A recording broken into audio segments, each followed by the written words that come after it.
outside wore off. Make it loud. Into the Romeo Foxtrot. Shall we dance?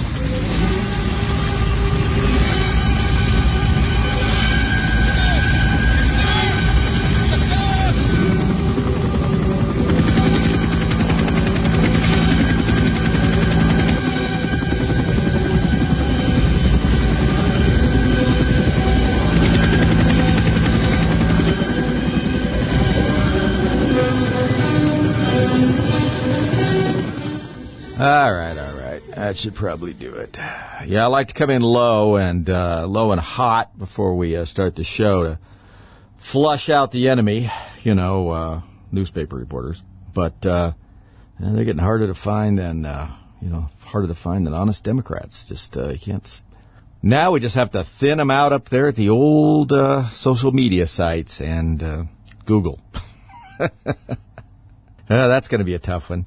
Anyway, folks, congratulations for getting through another week and saving your pennies, paying for your gas, getting one of those $32 bags of lunch meat, all the stuff that is not happening. And all the things out there that good old Joe Manchin, that stalwart that he is, and Chuck Schumer, Mr. Inflation Buster, are out there going to fix for you. Yes, sirree. You can feel pretty good about it. And there's no trade-offs there. No, this is all just for America. It's just because, gosh darn it, Joe and Big Joey and Little Chucky, they just love America. There's nothing in it for them. No, they're public service. They do this for free. Yeah, they would. Just, to help us all out. Sure. I wonder if anybody was ever that naive. Probably not. Anyway, this is Rick Wagner here on KNZZ, KGLN, and a bunch of other stations in various places on AM and FM. We appreciate your listenership here today. By we, I mean myself, and I think there may be a rodent here in the corner someplace. I've named him Joe, but he may not. He may have left. But anyway, so we're congratulations on making it through another week. Let's see. So many things in the news this week to talk about here on the radio. I just don't even know where to start. I had some stuff pulled up here that I wanted to make sure that we all looked at. And listen, I would suggest if you don't have time to hit the high points, you can go ahead and go to my website here, The Rick Wagner Show. Pretty simple. The Rick Wagner Show, all one long word. As we know, punctuation has left us in the era of the Internet. The Rick Wagner Show and .com, and it'll take you to it. Or you can go to politicalviking.com, which is our nom de plume on Facebook and a couple other places out there, and on our podcast. So, but you can go there, and there's all this stuff that updates all the time. But things that have happened during the week that I think are significant or interesting, I preserve them by taking the stories out, putting them in the center here of the webpage, so you can go back and look.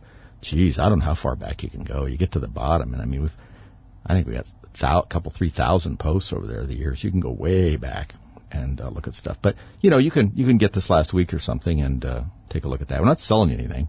We don't track anything.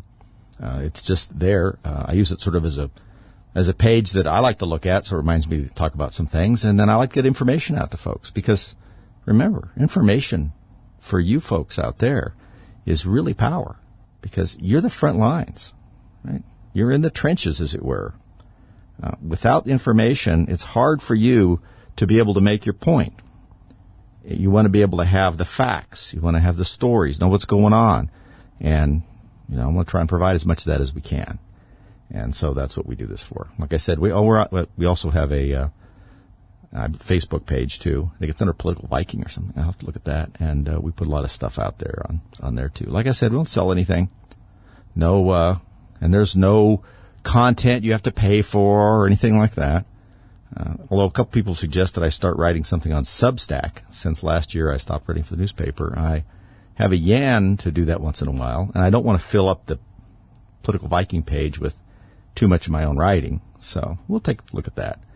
Anyway, there's a couple of things I wanted to make sure you knew about that didn't get covered. What I'm always interested in, making sure something that's important that doesn't get covered in the United States. And so I look at some of the news sources. I mean, as you know, I read the Daily Mail, which is just has everything in it. But they do a good job of covering some things that our media doesn't cover. Things that you would think, well, why not? It seems fairly important. And then you realize, oh, I see. It makes the president look bad, or the Democrats look bad, or some favored cause look bad, so it just doesn't get covered. And some things are pretty important. So we try to make sure those go up. I look at the Daily Mail, I look at the Jerusalem Post. I look at several other sources like that too. Some other newspapers across the globe, and just kind of hit the high spots. The Mercury Times, even some of these lefty papers, I want to make sure I look at. And I always, at least once a week, check in on some lefty sites for a couple of minutes to see what's going on there in the swamp, the real swamp. We talk about the swamp in D.C., which, as you know, Washington, D.C. is in fact a swamp. I mean, literally. That's why the states were willing to give it away, Virginia and Maryland and stuff, because it is not good for anything else. It's low, and it wasn't good for farming or anything, and so they thought it would make a great capital. No harm, no foul. Get out of Philadelphia. We can rent that space out for something else. So that's why it is. And so this is kind of what the swamp really means. And when you venture into some of the far left sites, you really feel like you're in a place where you've gotten some sort of fever, like you're swarmed by mosquitoes and you woke up in a dead sweat a week later and there are all these dreams flashing around in your head. That's what that's like to these folks all the time. And when you read their stuff, you understand that. That and a lot of hate. There's a tremendous amount of hate in there. And it's usually talking about Republicans and conservatives and how hateful they are. And it's bizarre because it is just one hate-filled screed after another about Trump, Republicans, DeSantis, Mitch McConnell, of all people, who's almost on their side, Lindsey Graham, the Lindsey Graham of it all. People are like, really? You're that upset with him? I mean, he's a big talker, but I'm not aware he's done anything. And they're just furious. And it's all predicated on this fight to beat hate. And yet it's the most hateful stuff you'll ever read. There is an irony to it.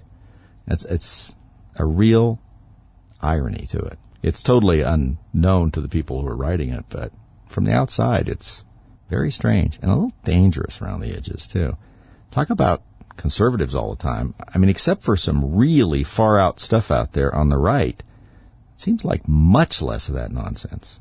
Now, if you're the FBI, they're very attuned to these very dangerous fringe groups. I don't know if some of you watched some of the questioning of Christopher Wray, who's head of the FBI. And one wonders what happens to heads of the FBI, because they've all been just useless, helpless, or vaguely politicized and or corrupt. And Christopher Wray just seems like a supercilious, goofy, useless, vaguely unstable narcissist. Yeah, I think that's it. And he was questioned about the politicization of the FBI. Now, these guys are getting off pretty easy now, because remember, the Republicans don't control Congress. So these hearings come out of subcommittees and this and that. They really can't crank down on anybody. Now, I'm hoping that the next session, in other words, next year, that Republicans are in control of the House, and I mean by a significant amount, and I'd like to see us in control of the Senate, even if just one or two. I think that's very possible. And then we can have some real investigations.